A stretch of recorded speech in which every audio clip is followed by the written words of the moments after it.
Thank you, Presiding Officer. It's now 2 months since we went into lockdown, and in that time we've seen the best of our NHS, our public services and our communities. There's no doubt, though, that this has been hard and heartbreaking. People haven't seen friends and families for weeks. Our most vulnerable and our elderly are isolated. Scotland's businesses are still just trying to survive. And of course, our priority remains to save lives and not to become complacent. However, people are now reaching for a way forward. Scotland is already on the move. So a plan to exit lockdown is welcome, even one which promotes a sense of déjà vu. And I thank the First Minister in advance for sight of her statement. But it raises many questions on how any plan will work in practice. As Scotland is gradually released from lockdown, government communications must evolve from being simple and direct instructions to a broader and, as the First Minister has said, a more nuanced schedule of advice. So in these circumstances, the need for clarity will be more urgent than ever. Can the First Minister confirm that the Scottish Government will publish specific advice for each sector so that there is not any confusion, or that confusion is kept to a minimum as we move through each stage? First Minister. Okay, thank Jackson Carlaw for his question. Going into lockdown was really difficult for Scotland, as it was for all countries. I have always thought that in some ways coming out of lockdown will actually be even more difficult, because it will involve us giving more nuanced messages and people having to understand what to do and not to do, and also on an ongoing basis, even as we might get the impression that the threat of the virus is receding, to continue to think very carefully about our personal responsibility and the actions we take. Inevitably, when you put forward a plan, some will say we're going too slowly, others will say we're going too quickly, just as some people say we should have gone into lockdown earlier, and some people, not very many I don't think, will say there was no point in doing it at all. For me, this is not and never will be a popularity contest. Every single choice I and the government faces right now is a hard choice. And we have to get that balance right. As we try to mitigate harm in one area, we open the risk of doing harm in another area. And that is a very difficult balance to strike, but we must try to continue to do it on an ongoing basis. And the commitment I gave at the start, and as a commitment I will give each and every day we are dealing with this, is I will try to take the best decisions I possibly can at every step based on the best possible information and with the protection of health and human life very much as my guiding principle. Clarity will be important. I said in my statement we will issue guidance in the coming days, both for the public but also for businesses. We've issued a paper today on schools, which people are able to read, and we will continue to make sure that that guidance is there. I've said previously that we have 14 sectoral work streams looking at guidance for each key sector of our economy, and we will publish guidance in all of these areas. We've been working with key sectors. I mentioned today the work we've been doing that Kevin Stewart's been very involved in with the construction sector, and we're giving the green light to the first phases of the industry's own restart plan, subject to continued dialogue with trade unions. And we will seek to give that clarity at each and every single step, and I will continue to do everything in my power and to the best of my ability to communicate the clearest possible messages to the public, so that we all know our responsibilities and we can all make a collective decision to continue to do the right things, because this threat has not gone away and it will not go away in the near future. And as we come out of this phase, government has to be very focused on trying to mitigate the dangers that lie ahead, and we will continue to do that as far as possible and for as long as required. Jackson Carlaw. As work resumes, employers need time to prepare. Businesses need to know when they can open so that they are ready when that time comes. Now, I welcome the conversations that have taken place with the TUC and the many references that have been made in statements to them. And I also am encouraged by what the First Minister has just reported in relation to discussions taking place with the construction industry. But many wider employer organisations claim that they've not been consulted or involved in discussions with the government on these future arrangements. Can the First Minister give an assurance, or is she able to report on those conversations and confirm that they will be an integral part of any return to work strategy? First Minister. Well, we have weekly discussions with all of the key business organisations, and that will continue. If Jackson Carlaw wants to give me details of organisations that haven't had those conversations, I'd be very interested to hear that, and of course take steps to rectify that. But the key business organisations are included and will continue to be included in this discussions, as is the STUC, which is a really critical partner to us as we not just satisfy ourselves that workplaces are safe to return to, but that we are in a position to satisfy workers that workplaces are safe to return to, just as we've got to satisfy parents and pupils that schools are safe to return to. And that is an important part of building the confidence that we must build. So I will give an assurance that we will continue with these discussions on an ongoing basis. On the issue of preparation, I appreciate members have not yet had time to absorb the detail of the document and route map fully, but you will see when you look at the phases that we are building in time for preparation. So construction is being asked or permitted to start its phased approach right now. That is about preparation. And of course, businesses that will reopen in the next phase, all being well, are able to start making those preparations now. So dialogue and preparation will continue to be vital. Jackson Carlo. Thank you. Everyone is understandably keen for normal life to resume, but the real risk of a phased lockdown is that its many variations is that it becomes overly complicated and impossible for people to understand what is or isn't appropriate or indeed permissible. So can I ask the First Minister, what role does she expect Police Scotland to perform at each stage of the exit from lockdown? Or will much of the auditing of business practice fall on local authorities? And what assessment has been made of their capacity and resource to manage this, if that is so? First Minister. Well, both Police Scotland and local authorities are a central part of our planning and our discussions. Both take part in the Scottish Government's regular resilience meetings, and rightly so, and both make a very valuable contribution. Police Scotland will continue to have a role as we go through these phases, but as we go through these phases, we will inevitably move from having rules in regulations to having more of what we're asking the public to do in guidance. That balance is already there, but that balance will change as we go through the weeks to come. And therefore, there may be less of what we're asking people to do that is legally enforceable by the police, but it is important that while there are regulations that are enforceable, the police continue to have an input in advising us on the enforceability of everything we do, and they do and will continue to do that, but that the public understands what they are legally required to do and what it is we are asking them to exercise judgment on. And local authorities, both with businesses and with individuals, have a key part to play in all of this. Just to take one example, we have been working with local authorities in the last couple of weeks about the reopening of waste and recycling centres, and there will be many other examples where that applies as well. My final point, Presiding Officer, is about risk. There's no risk-free path ahead of us right now. Everything we do and everything we don't do comes with risks. My job as leader of the government, but it's the job of the whole government and it's the job of the whole society right now, is to find the best balance of mitigating these risks, getting back to normal, but without allowing the virus to run riot again, because that will cost more lives, and that is not a risk that I'm prepared to take. And Jackson Carlo. I asked that question because employees will want to know what to do if they do feel that a place of employment is unsafe and have a clear understanding of what their recourse should be. Presiding Officer, there is a real risk that without a proper testing and tracing plan, we will not get ahead of the virus, and a return to lockdown will then be the consequence. Now, I don't think the First Minister has yet secured that plan as things stand for testing and tracing.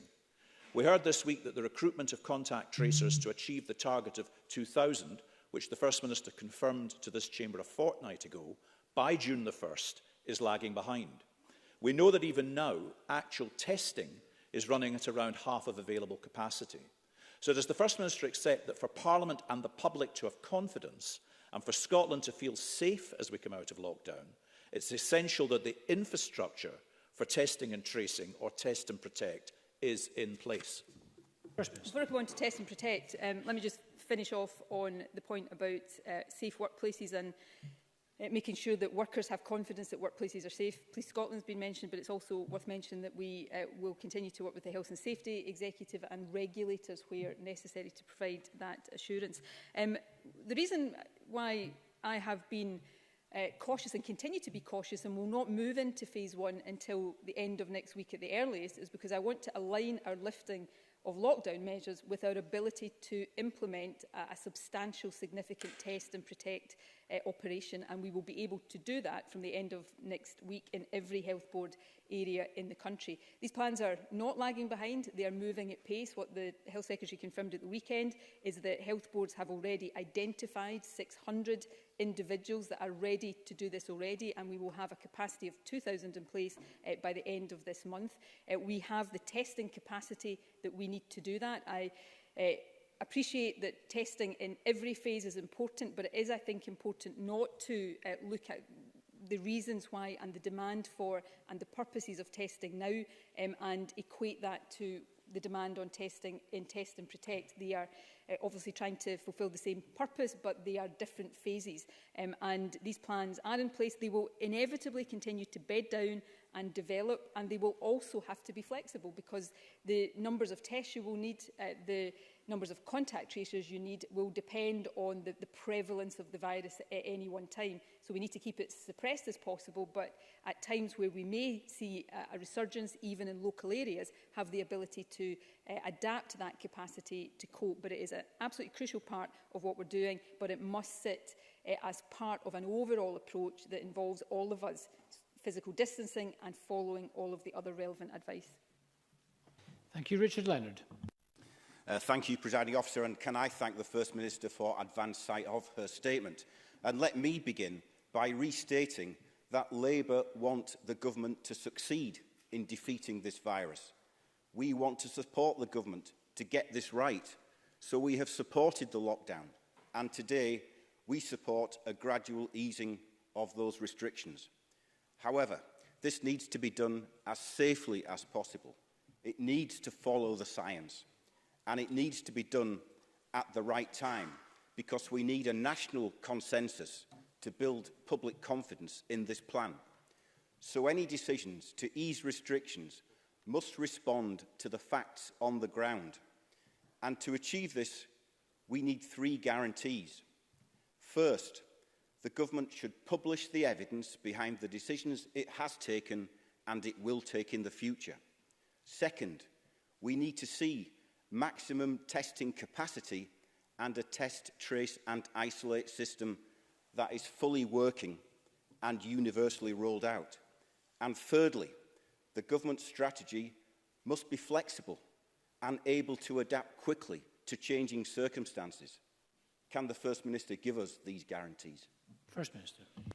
Yes, I think I can in broad terms, and obviously the detail of that we will be scrutinised on and will develop in the weeks to come. Can I say firstly that I do agree that safety and an approach that is informed by the best science is absolutely vital, and that's what we've tried to prioritise all along. It is also the case that we have and we will continue to try to build a national consensus. If you look in particular at the work the Deputy First Minister has led on getting to the position we have set out today on schools, it has very much had that consensus approach at its heart. And we now, and we don't take this for granted because there's a lot of detail to be worked through, we now have all of the key stakeholders broadly in agreement about the direction of travel and the timing of that. And I think that approach is one we want to take to every single aspect of this. In terms of the 3 asks, on the evidence, I've said earlier on, we publish all the data. We publish data on a daily basis.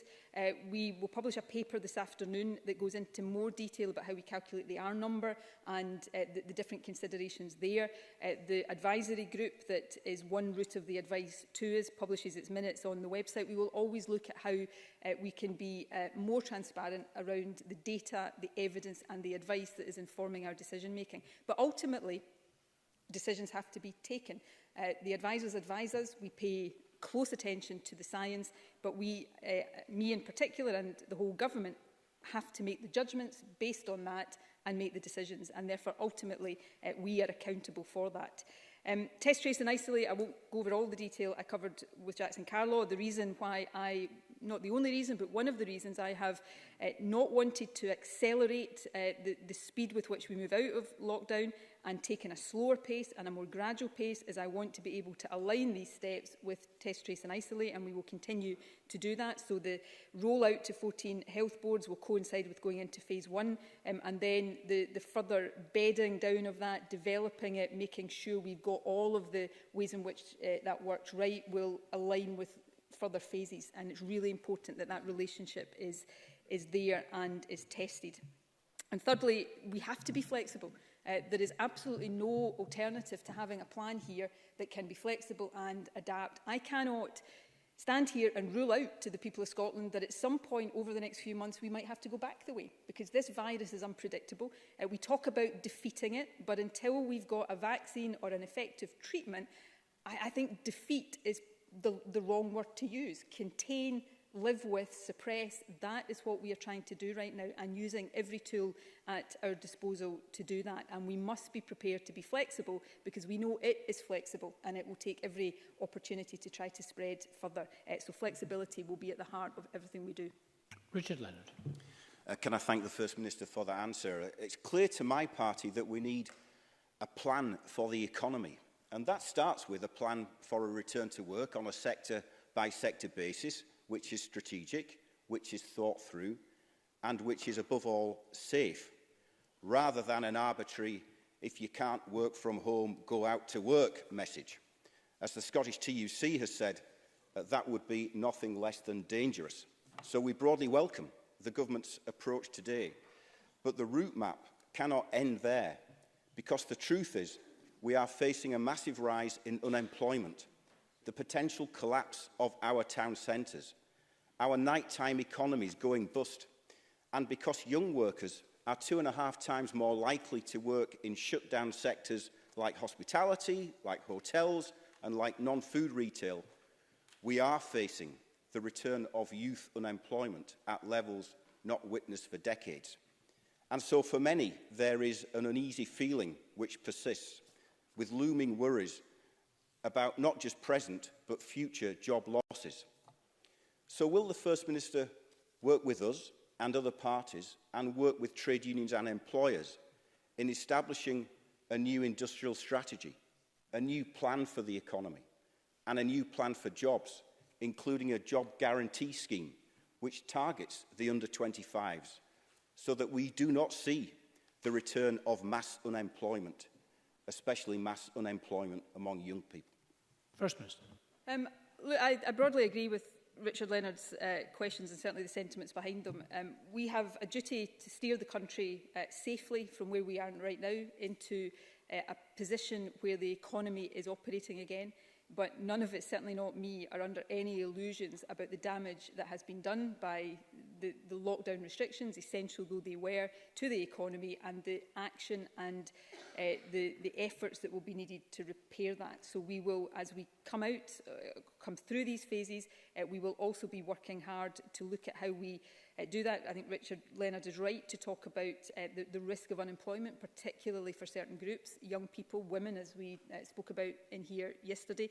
I spoke about this the other day briefly when we announced some additional funding to try to support young people in particular back into work when we come through this. So these will all be really pressing challenges, difficult challenges, but vital challenges. And I give a commitment. We already are working with the STUC and trade unions. We will continue to do so, and we will seek to work with parties across the chamber. It's going to be really important that as we repair this damage, and this will be one of the things for all of us that will be easier to say than to do, and we've got to remind ourselves of this, that while we want to repair things and get things back to normal, we've got to also take care not to simply slip back into old and bad ways of doing things. There are opportunities for change here, and I think all of us want to try to grasp that. We are going to, what I've just announced on schools will, for potentially a considerable period of time, give parents very difficult balancing acts between the need to work and their need to care for children when children are at home rather than in school. that is one reason, not the only reason, why we have to look at different working patterns. You know, things like a 4-day week now are no longer things that we should just be talking about. These are things we should be encouraging employers to look at embracing. And there are a whole range of things that fall into that category. So the presiding officer is about to get justifiably irritated at the length I'm taking here. But in short, I think Richard Leonard is right about this. We will not agree on everything, but I hope we do find the space to try to work together and find the consensus on as much of this as possible. Richard Leonard. Thank you. Yeah, I think people have seen the glimpse of a different kind of future, and I think there is demand for change. But let me turn finally to the crisis in our care homes. Because the crisis in our care homes, the unnecessary deaths in our care homes, and the anxiety and fear of staff in our care homes, these have not gone away. And as lockdown measures are eased, there is a real risk that they will increase and intensify again. The government was too slow to take responsibility for care home residents for the first 2 months of this crisis. Now, as lockdown is lifted, they must be a priority. This is about the protection of their physical health through testing and PPE, but it is also about their mental and emotional well-being too. Because we know this will have been damaged by months of fear, of isolation, and not least separation from their families. So as the rest of the country gradually returns to some kind of normality, how will the government ensure that the rights, the well-being, the dignity of our care home residents is respected and upheld? First Minister. Nothing matters more to me than making sure we protect the health, the dignity, the rights of everybody in society, but particularly those who are most vulnerable. And that undoubtedly includes care home residents, and we will continue each and every step of the way to take the actions that we think are right and necessary to provide as much protection as it is possible to do. Every single one of us who has been in a position of taking decisions to deal with this crisis will have made mistakes. I have no doubt about that. That's in the nature of dealing with an unprecedented situation and in dealing with it without the hindsight that many are now trying to apply. And certainly the responsibility of dealing with this will bear heavily on me for probably the rest of my life, and I'm sure many people in my position will feel the same. But what I want to make clear here is that at every stage, based on the best information and knowledge we have, we try to do the right things. I think care homes in particular, there will undoubtedly be very legitimate and hard questions for us all to reflect on. That is how we learn. But some of what people say now, it fails to take account of the situation we were dealing with. I hear people say now that care home residents should not have been discharged from hospital. And yet, back then, we were waiting for a tsunami, potentially, of coronavirus cases going into our hospital. If we had not tried to get people who were not medically requiring to be in hospital out of there, that would also have exposed people to very significant risks. I hear from a sedentary position people saying testing. Again, I think that is legitimate. But again, it forgets that back then, our knowledge of the efficacy of testing in asymptomatic people is different to what it is right now. The point I'm making here is not that there are not legitimate questions here. They are, and I ask myself those questions every single day. The point I am making is that every step of the way we have acted with care and thought and with the best intentions to provide the best protection for everybody, including the most vulnerable. And that is what we will continue to do at each and every step of the way.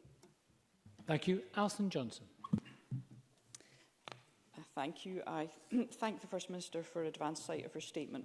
I welcome today's route map, which provides clarity on how we can suppress the virus and lift restrictions, in contrast to the reckless approach taken by the UK Government, who have eased restrictions in England without a robust test, trace and isolate strategy in place, contradicting WHO guidelines. Now, I, of course, fully support continuing to follow the scientific advice and staying in lockdown for another week. But does the First Minister agree, particularly given the scenes in Portobello, in my own city of Edinburgh yesterday, that the lockdown is getting harder to sustain, and that if we had been using testing capacity to its full potential throughout the pandemic, we'd be better informed about the virus, we'd have been better able to protect people, and we'd be able to move to the test, trace and isolate strategy at a faster pace than we have? Thank you. First Minister. On the first part of Alison Johnson's question, I'm going to continue to do what I've tried to do throughout this, and that is resist all and any provocation to be party political about this, because I don't think it is appropriate in these circumstances. All of us are trying to do the best we can. Along the way, we will come to different decisions, and hopefully we come to those different decisions for the right reasons. And I think every leader, probably of every government anywhere in the world, is trying, well, there are maybe some exceptions to that, but trying to do the best that they possibly can. And that's what I will continue to do, and keep politics, as far as it is possible, completely out of the equation.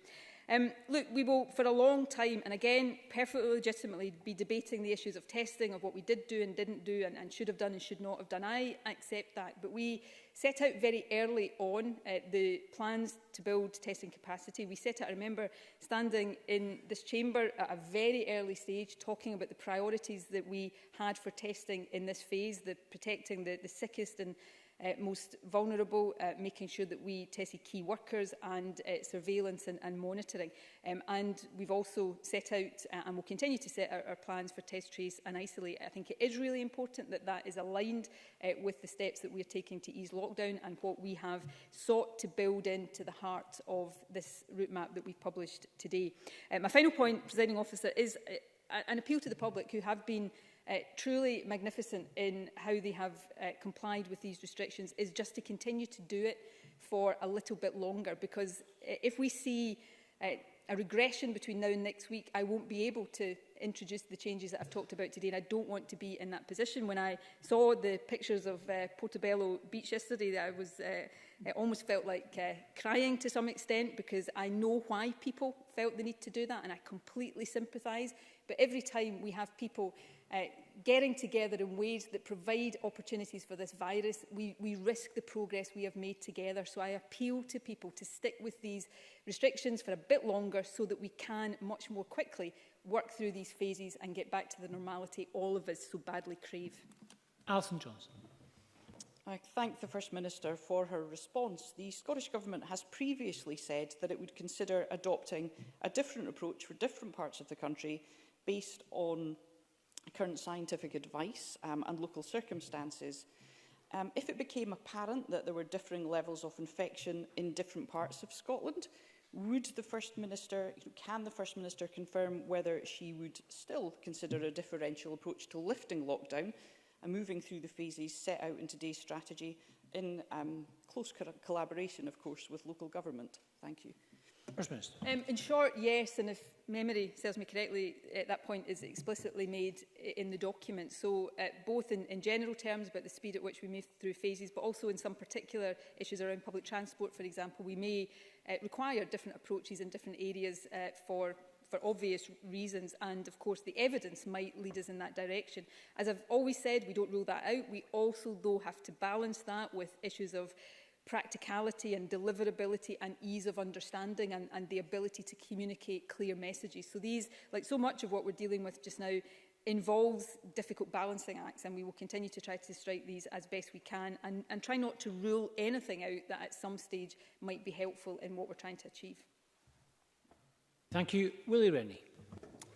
I appreciate the advanced copy of the statement and for the work that the officials and the ministers have invested to create this plan. It's probably the most difficult stage that we now enter, and we will do everything that we can to help steer us through this period, just as we have always sought to do. I have some practical questions. Phase 3 on schools starts on the 11th of August, and call centres in August too. Will that be the start time for all the other areas as well? In August, will we be on phase 3 for getting around, seeing family and friends, sport and leisure, for instance? Phase 3 states that pubs and restaurants indoors can reopen. Does that mean that they will reopen in August? First Minister.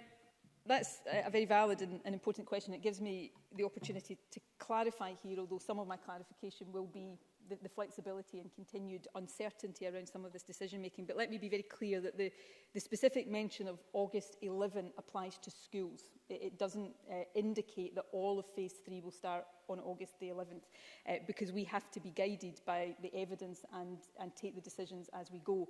The one thing I would say though, and it may be what Willie Rennie is understandably getting at, is that as far as possible, and it may not always be possible, we want to align things like kids going back to schools with, or parents going back to work as kids go back to school, so that we are actually having as much consideration as possible for people's practical ability to live their lives. So we will try to align these things as far as possible, but we cannot give at this stage beyond, and even the August 11th for school, of course, is subject to the evidence allowing that to happen. We cannot give, and I think it would be a mistake to give people definite dates right now, apart from when we hope to go into phase 1 next week. But that's why the review period every 3 weeks at least will be so important, so that we build in as much clarity about that as we go, as quickly as we can. Willie Rennie. So it could be that we're in phase 4 for some areas and phase 2 for others, depending on what the evidence indicates is the case. I think clarity is going to be really important, so I think we are going to have to work very hard to make sure that message gets across. The message this week remains stay at home. The First Minister has indicated that in phase 1, the message will be stay at home as much as possible. Will that be the message for phase 2, 3 and 4, or will we have different overarching messages for each of those phases? And how will that develop? Will we have an opportunity in the Parliament to debate that so we can make sure that we can get it right? And finally, yesterday I asked about restarting non-urgent healthcare and the operations, because a lot of people out there are suffering. I'm pleased to see that in the plan that it does include measures to restart some of that. I'd like it to go faster, but perhaps the First Minister can explain why that's not possible. Minister. So Willie Rennie is right to say that it is possible, not certain and not inevitable, that we might be in different phases for different things. The document is very explicit about that. And in all of this, the need for clear public communication is going to be even more important than it was last time round, and we're very, very mindful of that. I would welcome a debate in the Parliament about this. It's not for me to decide parliamentary business, but I'd welcome a debate on the document and also how we best pitch those messages going forward. At the moment, through phase 1, the default message is still stay at home. Clearly, we have an expanding list of reasons that people can leave home, but that default message, stay at home as much as possible, is still important. As we go through the phases, we will keep that under review, because it's important that the messages we are giving people have a relationship to the way in which we are asking and expecting people to live their lives. So input from the Parliament to that consideration would be very welcome. And lastly, on healthcare, I want to move faster through every stage of this if we possibly can, and probably nowhere more than in resuming health procedures that have been postponed. We set out here a careful phaseway. We have to make sure that we are doing things safely, that we are also, as we do resume things, that we are not taking our eye off the potential need later this year for significant hospital capacity to deal with coronavirus. I am not trying to scare people. I am certainly not trying to depress people. But if I have a fear right now, it is that people are starting to think this is over. And hopefully this phase is drawing to a close, but the risk of a second wave of this virus later this year is absolutely real, and we cannot take our eye off that. So we need to get these balances right. Balance is a word I use repeatedly at the moment, but we will try to do as much as we can, as early as we can, guided always by the science and these different considerations we have to bear in mind. Thank you very much. We're going to move now to backbench questions. Bruce Crawford to be followed by Liam Kerr. Bruce Crawford. Thank you, President Officer. The First Minister will understand that some people in sectors may be frustrated that we've not gone further at this time in easing the lockdown. However, I believe the vast majority will support this route map as we attempt to save as many lives as possible while navigating Scotland's way out of the grip of COVID-19. Now, First Minister, I might be getting ahead of myself, but I want to look further ahead because we are potentially facing previously unseen levels of debt and poverty. In response, there will be a requirement for a truly historic and massive increase in public expenditure to help boost recovery. So what plans does the Scottish Government have to discuss this matter with the UK Government? Because, as we all know, the current fiscal arrangements in the UK leave the devolved governments with very little room for manoeuvre in this regard. First Minister. I think this is a really important question that will continue to be important. We have good discussions with the UK Government across all aspects of the handling of this crisis, and despite our political disagreements, I would say it's been constructive, and I want that to continue and hope it will continue. Many of our discussions have been about the initial responses, including on the economy and helping business, but increasingly, of course, we are seeking to discuss how we respond in the longer term. That will include discussions about how this Parliament and government can be better equipped fiscally to deal with these challenges, which is an area I'm sure every party will want to be involved in, but also making sure that as we come out of the immediate crisis, we take and by we, I mean the UK Government, the Scottish Government, all of us, we can take a very different approach to that pursued after the financial crisis, where we treat the debt accumulated through this separately, almost like wartime, and don't see an austerity approach as being the way to deal with that. That would be a disastrous thing to do, as it was after the financial crisis. Instead, we must rebuild carefully. We must be prepared to think about doing things differently. I've spoken in the Chamber before about my growing support for the concept of a universal basic income, how we support people get the economy growing again, but sustainably, and also get our focus, as it was before this crisis, firmly on the need to move to net zero. And austerity, or anything like an austerity approach, would be devastating for all of that, and we must resist it with absolutely everything we've got. Liam Kerr, to be followed by Ian Gray. Thank you, Presiding Officer. Willie Rennie's first question was Timaeus, because yesterday Aberdeen was rocked by the news that the Doubletree Hilton will immediately close with the loss of all jobs, citing difficult trading conditions, which includes the current crisis, but also punitive business rates. Scotland's tourism industry will have noted that at Phase 2, pubs and restaurants can open outdoor spaces with distancing and hygiene routines, but that will take some time. And as the First Minister made clear, it will be some time before tourism businesses generally reopen to full capacity. So there's a very real risk that many will not survive between now and reopening. So will the First Minister remind the former Hilton employees what support is available, and also what support can she offer the sector more generally until these lockdown measures allow full operation? First Minister. Well, I think it's really important that the support that is in place for individuals and businesses right now, which we have warmly welcomed and translated into programmes here in Scotland, continues for as long as it is necessary. That includes the job retention scheme. It includes all of the different grant routes that can help businesses right now, and we will, over and above that, seek to do as much as we can to support the businesses in the sectors that are going to be hit hardest for longest. But it is also why we want, as safely as possible, to support those businesses to restart as well. You know, the tourism sector is, the importance of that to Scotland is very definitely measured in pounds, but it is measured in so much more than that. It is so fundamental to our perception of who we are as a country and to our international standing as well.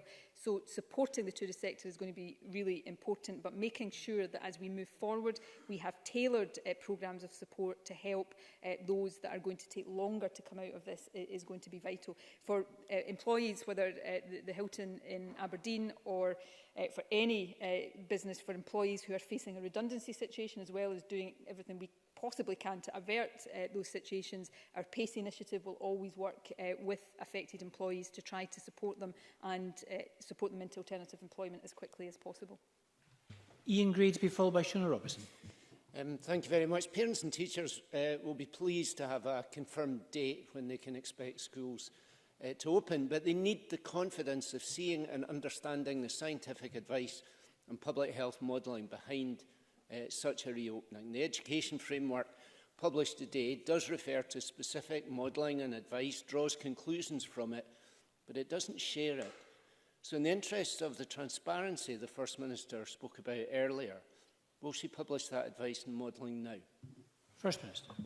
We do publish the data. I've referred to an additional document that will be published today on how we do the R number. So we're putting as much of that out there as possible. We will look at what further advice that comes from, for example, the expert advisory group we can share as well. But ultimately, we have to make judgments on this based on all of that, and we have to do that in partnership. And I actually think the way that this has been done, again, you know, led by the Deputy First Minister on schools, is a template for how we do this in future, to give parents, pupils, teachers confidence and, you know, I think particularly when we're dealing with children, that is so important. There's lots of commentary and narrative right now about whether or not this virus affects children less than it does others. And we don't know for sure that that is true. There's also some worrying reports, although we should not be overly alarmed yet about the Kawasaki syndrome that seems to be affecting some children. We've got to be very cautious here. So what I'd say to all members who are saying publish more, I would ask, and it's a genuine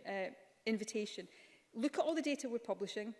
Look at the further information we're going to publish, look at what the expert advisory group puts on, and let's work to see if there's more we can helpfully put in the public domain. We're not trying to hide anything here, but as is developing into a key debate right across the UK right now, ultimately these are decisions that we have to make as accountable politicians based on the best advice. So I'm genuinely, and I do mean this genuinely, I'm keen to publish as much as possible, but understanding that point, that it will only ever take us so far. The decisions still have to be made. Shona Robertson, to be followed by Liz Smith. The First Minister outlined how a phased return could be achieved in a way that both protects people from COVID-19 while ensuring that key justice agencies can function. Can the First Minister take us through how the Scottish Government will seek to balance harms, given we rightly have to strike a balance between the health harms of coronavirus with the social harm that continued lockdown measures could pose? First Minister. Well, this is probably the key question and key challenge at the heart of everything we do right now. We first set this out in the paper we published a few weeks ago, the framework for decision making, where we set out very clearly the framework in which we try to take decisions that very much tries to balance all of these harms, because we know the harm of the virus. We have seen it day and daily for the last few months, but increasingly we have mounting evidence of the harms of the steps we're taking to combat the virus. And as I keep saying, every choice we make right now is a difficult choice that is about, when you try to reduce harm in one area, you at least run the risk of it increasing it in another. And there's no perfect answer to this. Unfortunately, there's no magic science that tells you exactly how you do this. But we have to. That's why, for all that we still face a risk from this virus, my judgment is we face mounting risks from what we're doing to deal with it, and that's why we have to take the risk of starting to ease this in a measured and careful way. So that will continue to be, and we'll publish, as I think we did at the last review date, some of the assessments of these different harms that are feeding into that decision-making process. Liz Smith, to be followed by Claire Baker.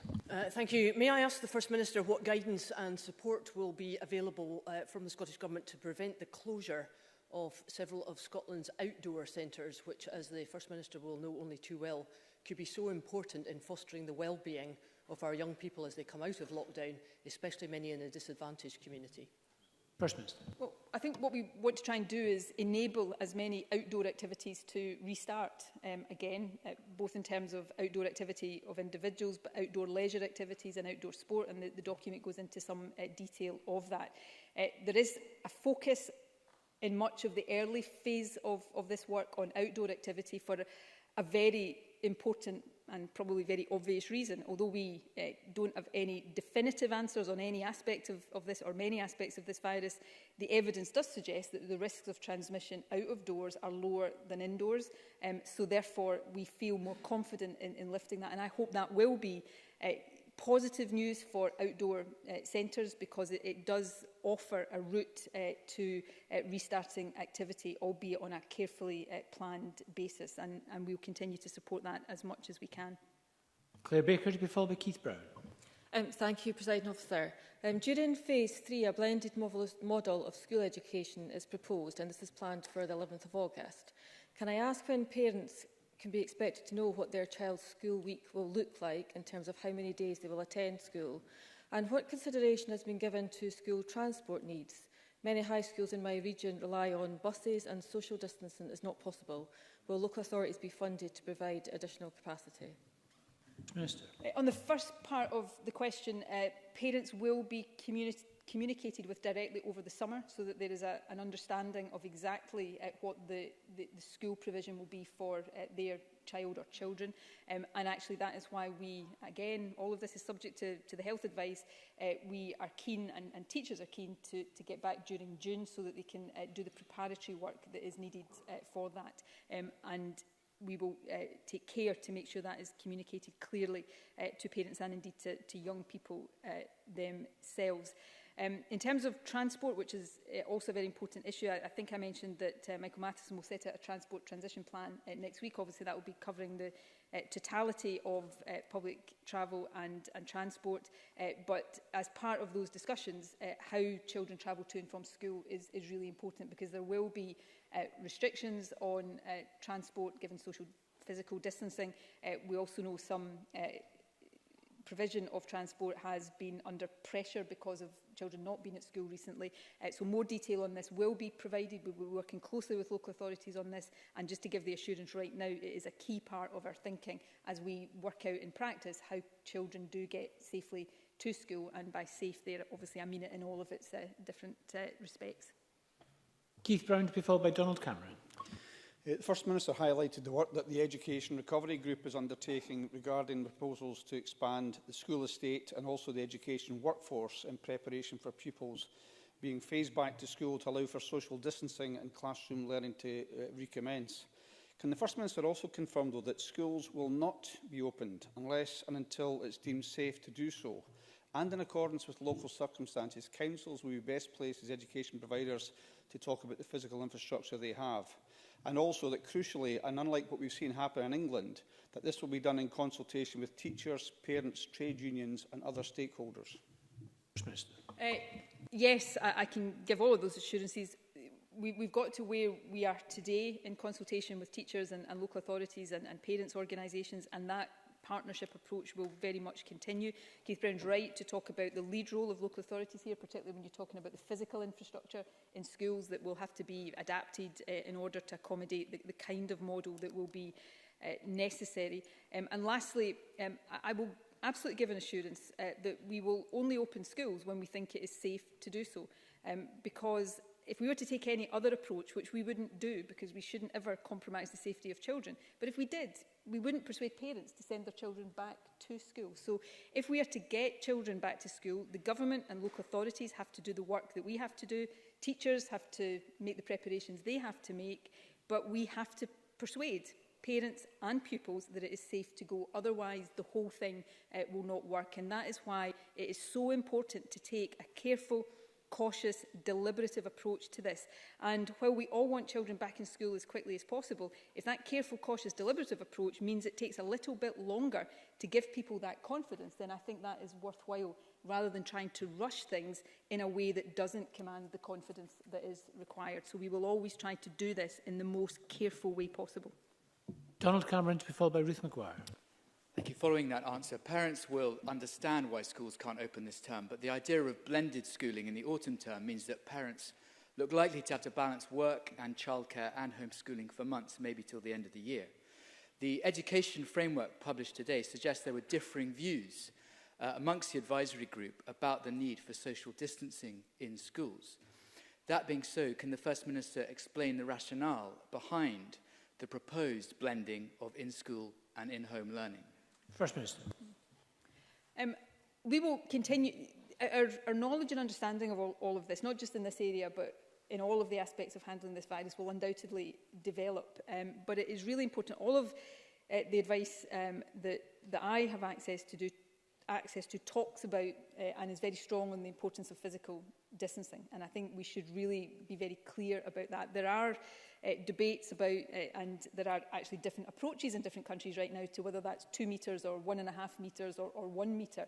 And no doubt these discussions will continue between scientists and decision makers for a time to come. But the importance of physical distancing, certainly in my mind, is not in doubt. Now, that creates a whole range of challenges for us in the school environment and in almost every other environment that we are all used to being in. But these are the things we have to work through if we are to get back to some kind of normality without taking unnecessary risks and unacceptable risks with people's health and well-being.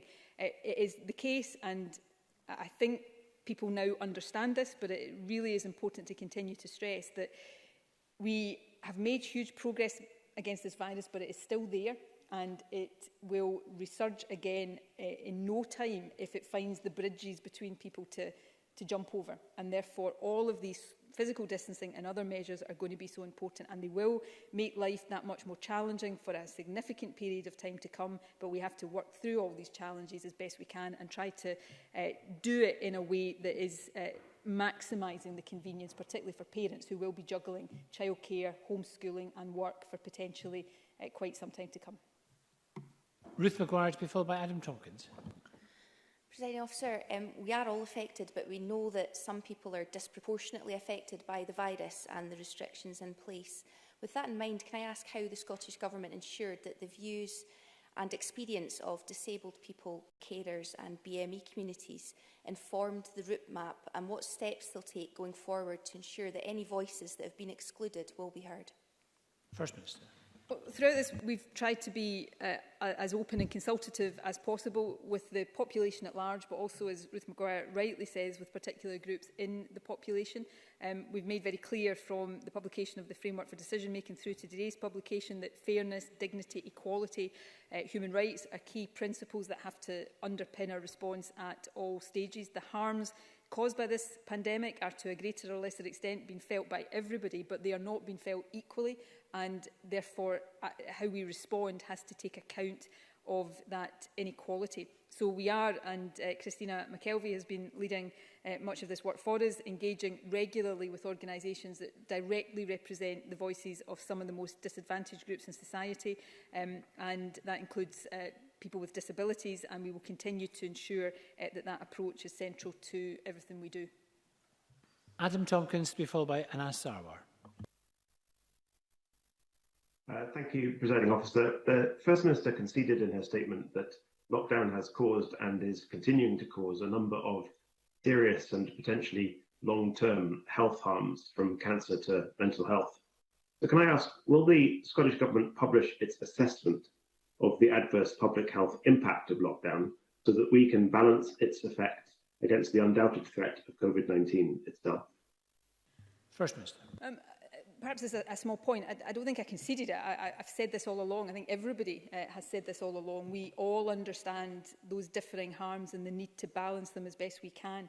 And that will be an ongoing challenge, not just for government, but for Parliament and for society as a whole. In terms of publication, we, if memory serves me correctly, which I think it is, we published a document at the time of the last review date, 2 weeks ago now, assessing all of these different harms, and we will do that at every review date. So if Adam Tompkins hasn't seen that, I would suggest he has a look at that, and if there are more areas of information he thinks it would be helpful, or any member thinks it would be helpful for us to try to include in that, we're happy to try and accommodate that in future iterations. Anas Sarwar to be followed by Fulton McGregor. Thank you, Presiding Officer. First Minister, cancer is Scotland's biggest killer, and Scotland's cancer organisations are warning that we are at risk of an unprecedented cancer crisis. Some cancer services were struggling pre-COVID-19 due to major staff shortages. But one of the causes of COVID-19 have been the pausing, for example, of the screening programme. 2,000 fewer people being referred for early diagnosis. And the sad reality is that many people will die because they weren't diagnosed early enough or aren't able to access the treatment they need now. So I welcome the route map to normality, but can the Scottish Government install immediate measures so we can return Scotland's cancer services as best as possible to normality now, so we can help save lives? First Minister. Yes, we are, and will continue to do that on an ongoing basis. The route map today sets out, at this stage, an assessment of some of the order in which we will seek to do things, although we will want to accelerate as much as that as possible. Right now, the resumption of screening services is in phase 2, but we will be looking continuously at whether that can be brought forward. The suspension of screening services was in a sort of panoply of really horrible and difficult decisions over the last 3 months, probably one of the most difficult. And the judgment that was arrived at, informed by clinical advice, that it was less harmful to do that than it was to carry on with people missing appointments because they might have been ill or worried about going to appointments because of the risk of the virus. Because if we'd done the latter, people would not then have been seen until the 3 or 5 year cycle, whereas if we pause it, we can pick up as we resume again and nobody will miss out completely. So neither of these options were good, but that was the decision for that option. But to get that get these screening services resumed as quickly as possible is something I want to do. I know it's something the Health Secretary wants to do, and we will be seeking to do it absolutely as quickly as possible. And we will continue to talk to cancer organisations as well about how we mitigate the harm in this respect and what other actions we can take in the short term and as quickly as possible to try to deal with what are extremely serious issues that none of us, absolutely none of us, are complacent about in any way. Fulton McGregor to be followed by Andy Whiteman. Thank you, Presiding Officer. I rise not only as an MSP today, but as a dad to 2 young children. And like many parents, I'm absolutely terrified of what schooling might be like for our children, what impact social distancing could have on their learning and development. And that's why I'm fully supportive of the measured, cautious and evidence-led approach of this government. And I want to thank the First Minister and Deputy First Minister personally for that. First Minister, given the evidence that outdoors is safer than indoors, as you've already said, and being outside and active is beneficial for kids anyway, can I ask what steps the government are thinking about to increase outdoor education as one of a suite of measures to allow schools to reopen safely? First Minister. Before this crisis, we had already been doing work to increase the provision of outdoor education. Marie Todd, in particular, in the early years context, has been a real champion of some of this. And I think we not only have an opportunity now, but have a necessity to look at doing that even more within all of the constraints of the Scottish winter weather that we're all familiar with. But I think it is a really important aspect of what we will need to do. This is going to be a really, really difficult conundrum to work our way through, which is why doing it in partnership is so important. None of us want children to be unsafe at school, but all of us want to see children back at school, and back at school in a way that just allows them to be children. None of us relish the prospect of seeing kids, particularly young kids, having to socially distance or be as aware of these risks as we will undoubtedly have to require them to be. So trying to get, for children in particular, as much normality as possible in the school environment is really important. We shouldn't underestimate the challenges of that, but it is absolutely central to all of this careful planning that is underway. Andy Whiteman to be followed by Liam MacArthur. Thanks, Presiding Officer. The First Minister talked about in her statement the need for the public to exercise judgment and responsibilities in the months ahead. Now, given that as a species we're instinctively used to handling risks when we travel to work, what we eat, etc., many people are engaged in dangerous activities that involve calculating risks. But this virus is a little bit different, and I'm aware that many people who have been stuck at home, many of them are very, very fearful and overestimate the risks. Some of them are rather more complacent. What will the government do to ensure that the public is as knowledgeable as possible about the risks that really exist, and importantly, how they themselves can assess them and manage them? First Minister. So I think that is arguably one of the most important questions at the heart of the next phase and the phases we will go through. And like so much of this, there's no easy answer. But if I can take the shielded group briefly before I come on to the more general point, that's what we need to try to do. We need to move from a situation where we're asking people to shield themselves completely to think about how society best protects them and allows them to, as far as possible, go about their normal life and make informed decisions. Testing will be an important part of that through Test and Protect. Giving people information about if there is a higher transmission in their particular area or community, making sure they have that information so that they can adapt their own behaviour accordingly will be really important. So these are all really important considerations that we are thinking through right now. And that is true of the general population. Increasingly, this will be about equipping people to make decisions about the balance of risk and also making sure people understand that my biggest worry over the next couple of months is that there will be a perception that this virus has gone away. And all of us, and I mean all of us, none of us are going to be immune from this. We just slip back into the old ways of doing things. And that is going to be really, really important to combat. So information and giving people the tools they need to make the best decisions, and reminding everybody that more than ever before in our lifetimes, our individual decisions impact on the collective well-being is going to be really important. So we will try our best to get that right. Government can't do it alone. I think we've all, as elected politicians and elected representatives, I think we're all going to have a big role to play in that in the weeks and months to come. Liam MacArthur to be followed by Kenneth Gibson. Liam MacArthur. Thank you, Presiding Officer. The First Minister rightly highlighted the importance of transparency as the Government takes forward its test, trace and isolate strategy. So will she therefore agree to make publicly available details of the testing that's taking place at a local health board level? That localised detail is already available in relation to confirmed COVID cases and COVID-related deaths. But without knowing how much testing is taking place, however, it's impossible for the public to make sense of the information that's published.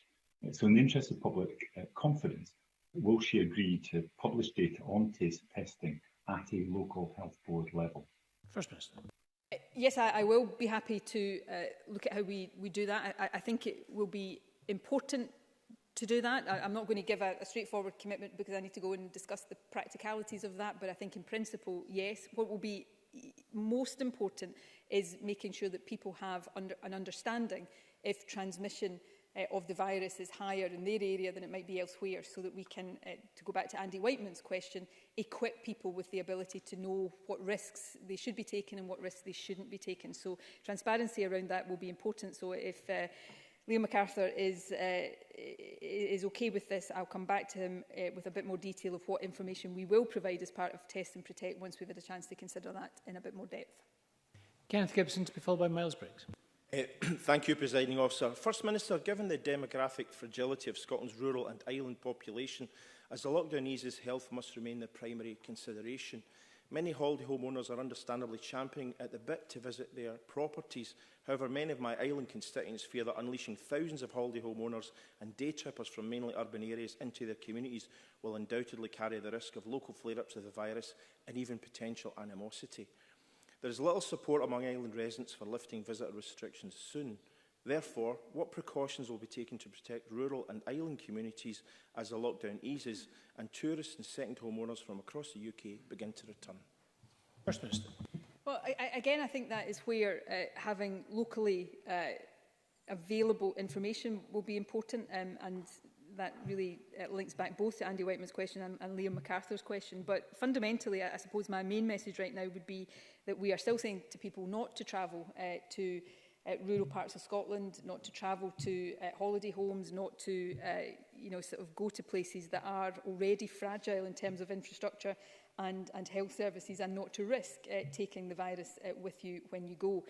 We do say in phase 1, which we hope will kick in from a week today, that we envisage people being able to travel more for recreation and leisure, but we are saying that in this phase that should continue to be where possible within your own locality. I think the document says as a guide, this is not going to be some prescriptive rule, I should say, but as a guide we're saying 5 miles.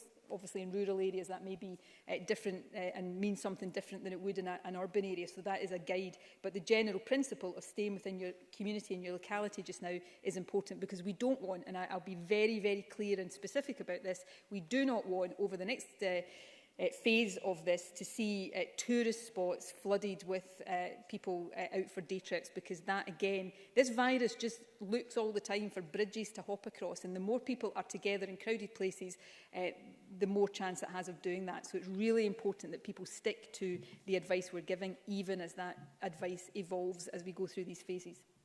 Miles Briggs, before by Colin Smith. Thank you, Presiding Officer. I wanted to return to Jackson Carlow's point around transparency, because given the events of the last few weeks around the government's handling of the Nike outbreak here in Edinburgh, my own constituents are not filled with confidence. So I wanted to turn to a point the Deputy First Minister said on the radio this morning, that the government had recruited 600 people out of their target of 2,000 by the end of this month. Can the First Minister confirm how many of these 600 in the Isolate team have actually been moved from other coronavirus response departments, such as the Shielding Contact Group? First Minister. Health boards will be making judgments about what is appropriate as we go through different phases. Then tasks that were being done previously will perhaps no longer be necessary in the same way, so people will move. We've given health boards rightly given health boards the responsibility to look in the first instance at recruiting from within their own resources people who can do this job, because many people, people will need training and guidance, many people will be experienced in this, and obviously people need to have the proper checks and everything in place. In addition to that, we will recruit, and we have a recruitment advert live just now. I think the closing date of that is in the next couple of days, the 22nd of May, and there will be recruitment from that that pool to augment that. So all of this has been done at pace and in the right way, making sure that we are using the resources at our disposal in the most sensible way forward. Thank you. Colin Smith to be followed by Joan McAlpine. Thank you, Presiding Officer. The First Minister said that the proposed test and protect system will be available in every Scottish Health Board from the end of the month. But the First Minister knows that many of my constituents cross the border every day for work, education, for health and leisure, and those numbers, of course, are going to rise in the days and the weeks ahead. So can the First Minister give an assurance that the interaction my constituents may have with someone living in the north of England who tests positive for COVID-19 will be picked up by the test and protect system, and indeed interactions from someone from England working in the south of Scotland will also be picked up? And will that include the technological solutions aimed at assisting with the process will be compatible on both sides of the border? First Minister. Yes, to both of these things, although on the latter one in particular is still work ongoing. But public health experts are used to dealing with infections that cross borders, and that will be particularly important in the geography that the member talks about, that when somebody is testing positive on one side of that border, there is contact tracing on the other side, and it may be different organisations that do it, but the integration and the collaboration there is really important and is actually well established in dealing with these kind of issues already. On the technology, forgive me, I'm not an expert on all the fine details of the technology, but as I've explained before, the Scottish system of Test and Protect will have its own digital system, both for use of contact tracers and as soon as possible for people to use as a way into the system. And it's important that is integrated with our health systems as they are, and work is ongoing to do all of that just now. In addition to that, we're in discussions with the UK Government about the Proximity app, which we want to be able to use if possible. We don't yet know exactly how that's going to be rolled out, but as well as being confident about how that works, one of the issues is to ensure that there is an integration between it and the systems we use here.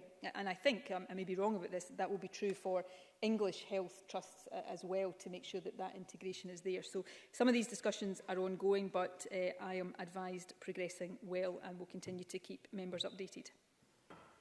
Joan McAlpine to be followed by Tom Mason.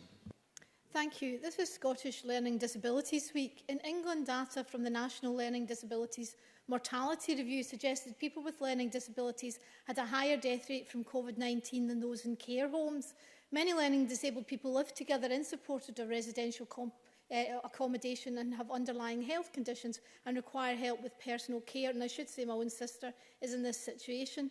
As in care homes, these individuals have had no visitors since the beginning of lockdown, which can be very distressing, and it also means their main risk of catching COVID comes from asymptomatic care workers. Can I ask whether Scotland has comparable figures on deaths among learning disabled people? Also, when will their care workers be able to access the same routine testing as care home workers announced this week? And finally, what consideration will be given to the needs of people with learning disabilities as we move out of lockdown? First Minister. Well, there's some really very important issues contained in that question, and if I don't cover all of the detail of it, I'll ask the Health Secretary to write to Joe McAlpine with additional detail afterwards. The data that Joe McAlpine talks about is not currently collected on death certificates, but we're working with National Records of Scotland and the Scottish Learning Disability Observatory to ascertain whether the data from death certificates can be linked to census data to give an indication of deaths related to COVID for people with learning disabilities or people with autism.